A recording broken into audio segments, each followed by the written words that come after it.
నిమిషాలు మాత్రమే నేను సమయాన్ని తీసుకుంటాను. 15 నెలల కగారు అంతిమ యుద్ధం.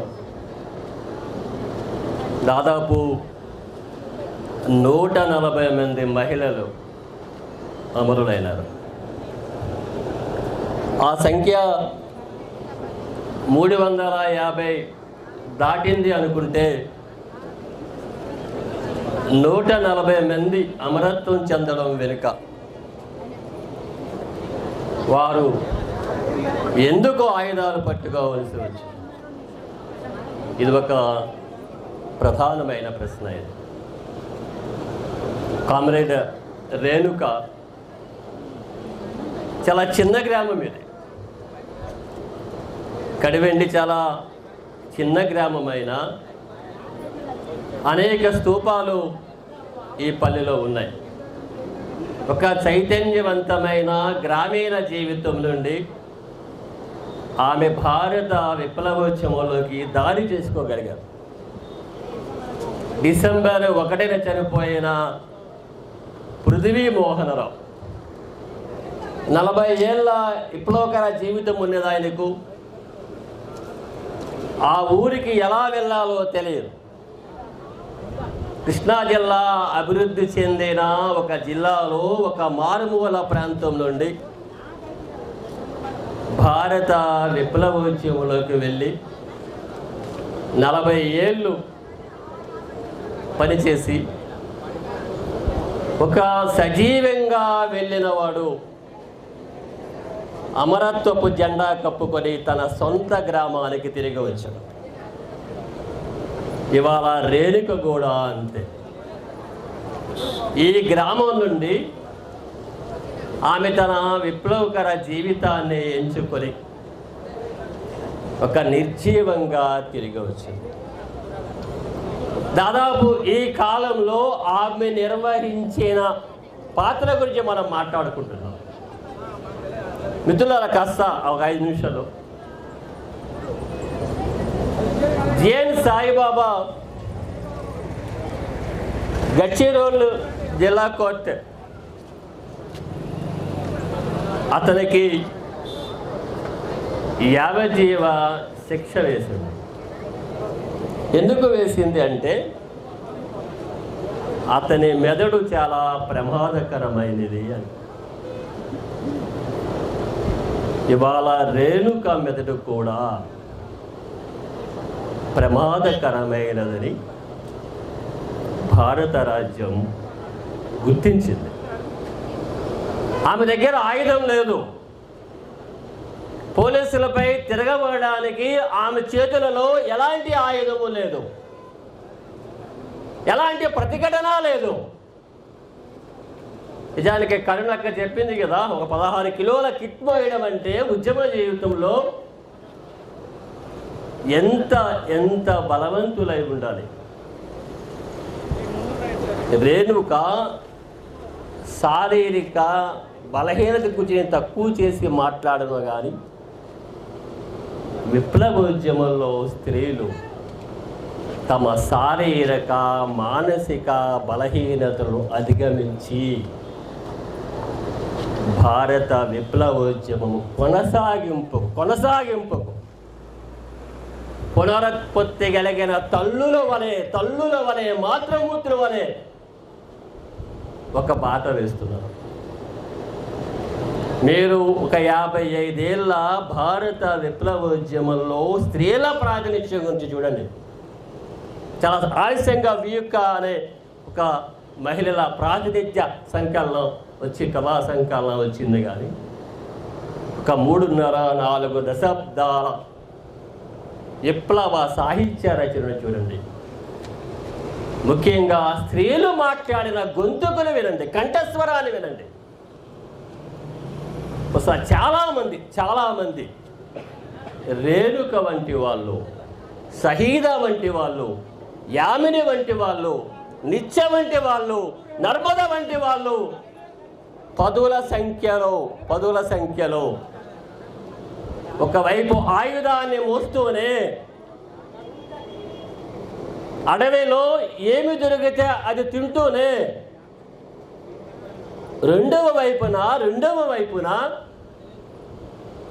విప్లవానికి ఏది అవసరమో ఆ సాహిత్య సృజన చేస్తూ ఉన్నారు.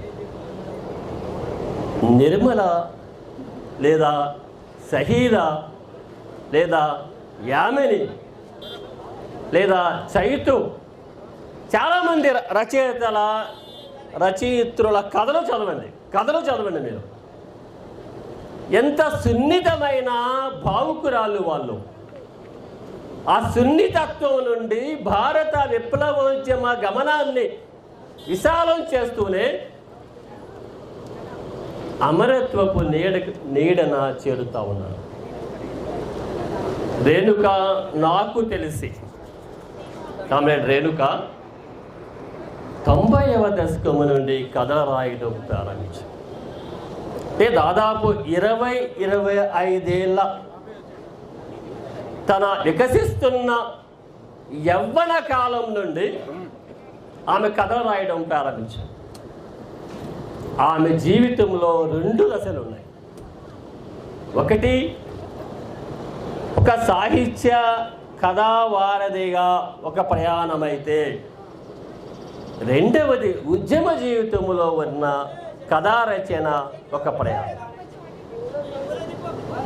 మిత్రులారా, ఈ రెండిటిని ఆమె సమానంగా పోషించినారు. ఒక చిన్న 55 ఏళ్ళ జీవన కాలంలో ఆమె చదివిన చదువు, అధ్యయనము, ఆమె చూసిన పరిసరాలు, ఆమె విన్న మహిళల జీవన గాథలు ఆమెని భారత విప్లవోద్యమం వైపు నడిపించే దిశగా కొనసాగిన దానికి పునాది ఎక్కడున్నది? పునాది అవసరం ఎక్కడున్నది? మిత్రులారా, 90 నుంచి ఆమె 2004లో విప్లవోద్యమంలోకి వెళ్ళే వరకు దాదాపు 15 కథలు రాశారు ఆమె. ఈ 15 కథల వస్తువు ఏంటని మీరు అడిగితే, ఈ 15 కథలు స్త్రీల కోణము నుండి ఆమె రాశారు.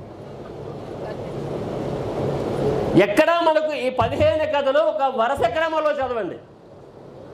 ఆమె రాసిన ఒక 15 కథలు ఒక వరుస క్రమంలో చదవండి, విడివిడిగా చదవకండి. ఆమె మొత్తము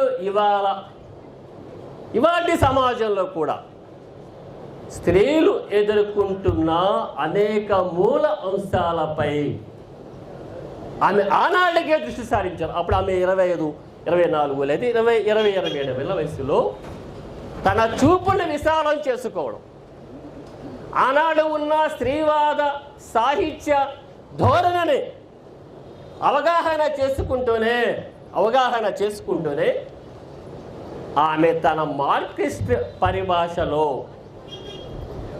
మూల ఆలోచనలతో తన కథలను రాసే ప్రయత్నం చేశారు. ఇది తొలి దశ ఆమె. అప్పటికి ఆమె విప్లవోద్యమంలోకి వెళ్ళలేదు, మైదానంలోనే ఉన్నది, ఒక సాహిత్య కథా ఆవరణలో ఉన్నది.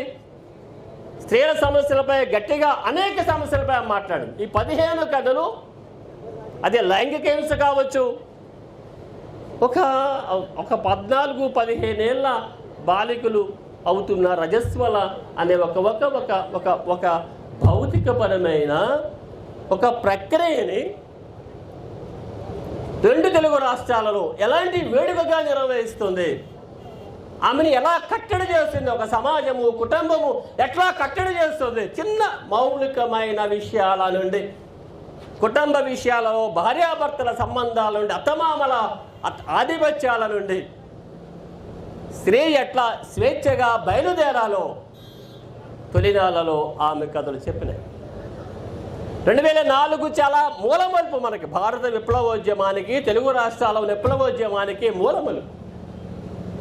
గద్వాల్కు చెందిన కామ్రేడ్ సుగుణ కౌముది 2004 చర్చలు ఆవల జరుగుతూ ఉండగా, కాలం సమీపిస్తుండగా వైజాగ్లో పట్టుకుని పల్నాడులో కాల్చి చంపారు.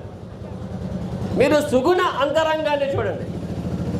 ఒక 20 ఏళ్ళ తర్వాత సుగుణను రీకలెక్ట్ చేసుకుంటే ఎలాంటి సున్నితమైన హృదయం ఆమెది. ఆమె ఒక మావోయిస్ట్ కావచ్చు, అప్పటికి పీపుల్స్ వారిగా ఉన్నది ఆమె చనిపోయినాటికి. తర్వాత కాలంలో మావోయిస్ట్ పార్టీకి అది రూపాంతరం చెందింది.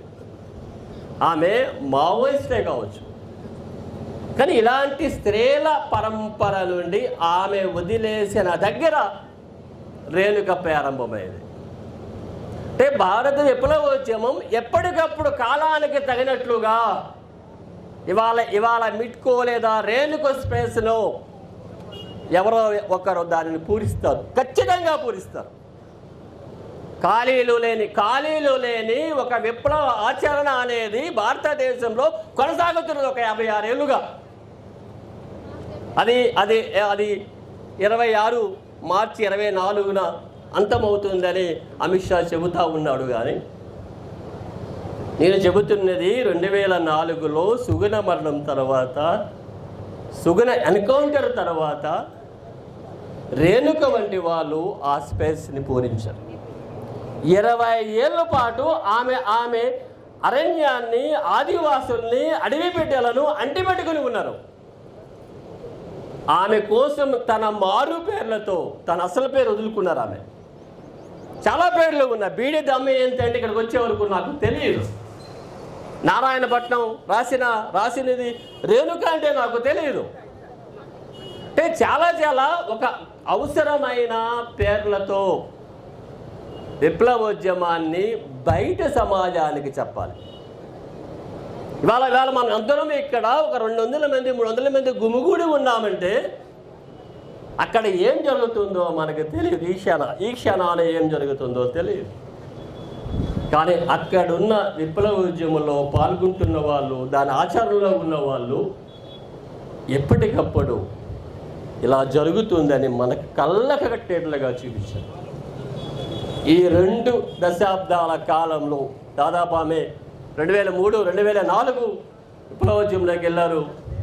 ఒక 20 ఏళ్ల పాటు విరామమెరుగా పనిచేశారు. ఆమె ఒక విప్లవోద్యమ కార్యకర్తగా ఉండడం అనేది మనబోటి వాళ్ళం బయట నుండి చూస్తున్న వాళ్ళకి అదొక రొమాన్సిజంగా కనబడవచ్చు. కానీ దాంట్లోని అన్నిటినీ అధిగమిస్తూ సృజనను మళ్ళీ ఎన్నుకొని దాని వైపుగా కథా సృజనను, వ్యాసాలను, పుస్తకాలను రాయడం అనేది రేణుక ఈ 2 పనులను సమగ్రవంతంగా నిర్వహించాం.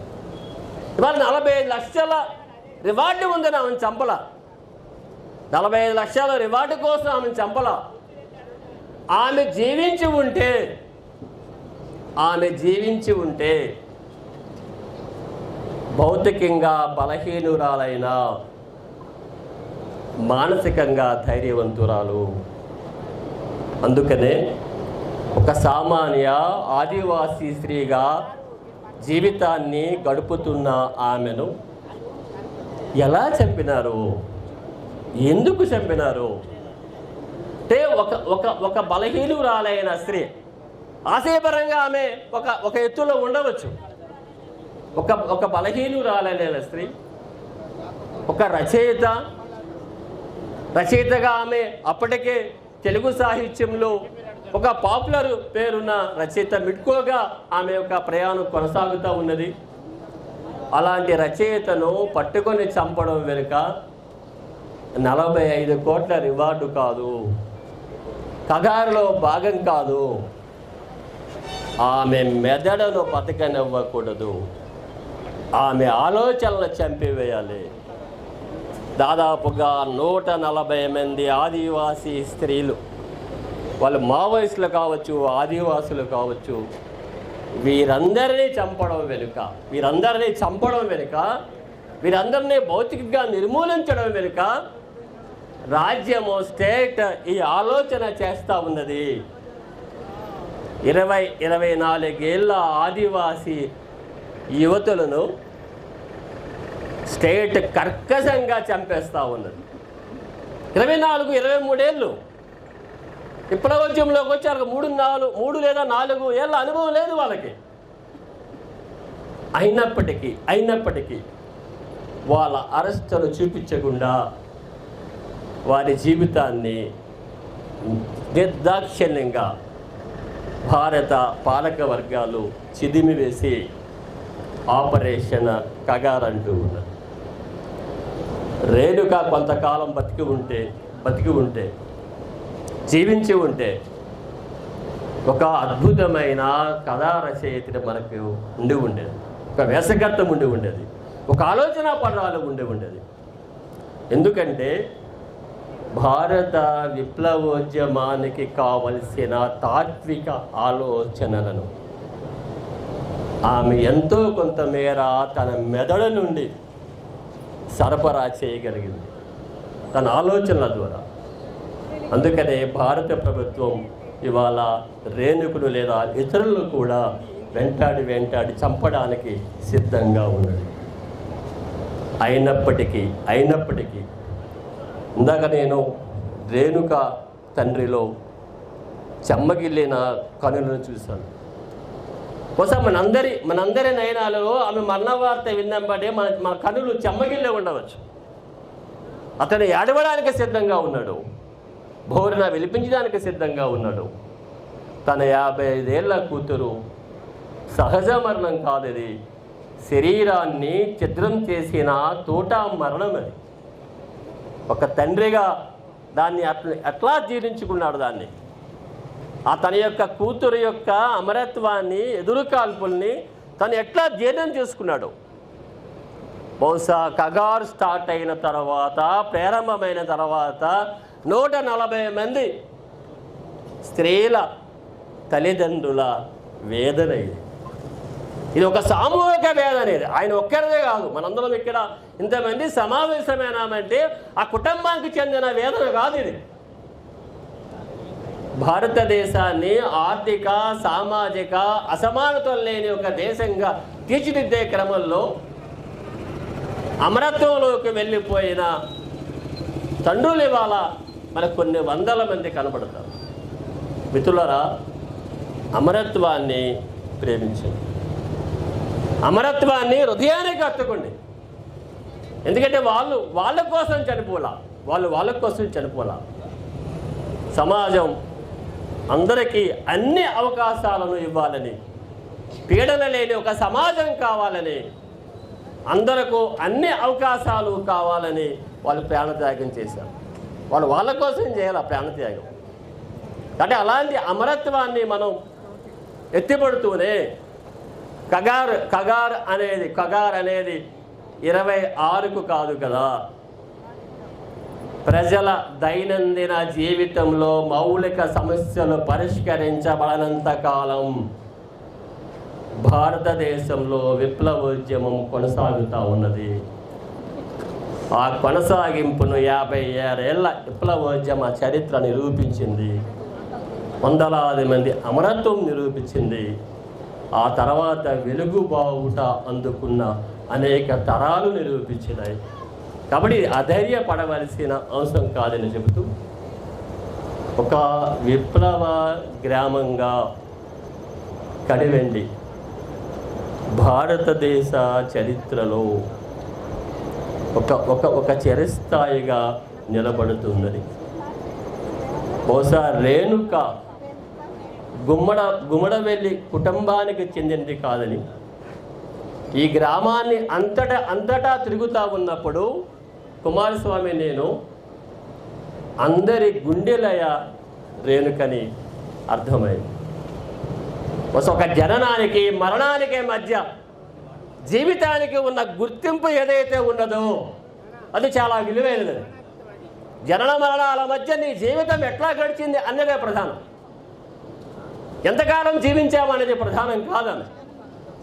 ఒక గ్రామం ఆమెను గుండెల్లో, హృదయంలో తమ సోదరిగా, తమ తల్లిగా, తమ ఆత్మీయురాలుగా చూసుకుంది. ఇది భారతదేశమంతటా విశ్వవ్యాపితమవుతుంది. ఒకే ఒక్క మాట, భారత విప్లవోద్యమంలో అమరత్వం చెందిన వారంతా గ్రామీణ జీవితం నుండి బయలుదేరిన వారే. దీన్ని మనం ఒక విశ్లేషిస్తే గ్రామీణ జీవన సంక్షోభం నుండి బయలుదేరిన వారే. ఒక గ్రామం నుండి బయలుదేరి ఒక విశాల ప్రపంచంలోకి చొరబడి ఒక నూతన ప్రజా సంస్కృతిని, ప్రజాస్వామిక దేశాన్ని కలగడం అనేది చిన్న విషయం కాదు. అది రేణుక నిరూపించింది, బిట్కో నిరూపించింది. భారత విప్లవోద్యమ రథసారథులలో అత్యధిక భాగం స్త్రీలు. ఆ స్త్రీలు నిరూపిస్తున్నారు. మరొకసారి విరసం తరపున మిట్కో రేణుకకు విప్లవం తెలియజేస్తూ సెలవు తీసుకుంటున్నాను.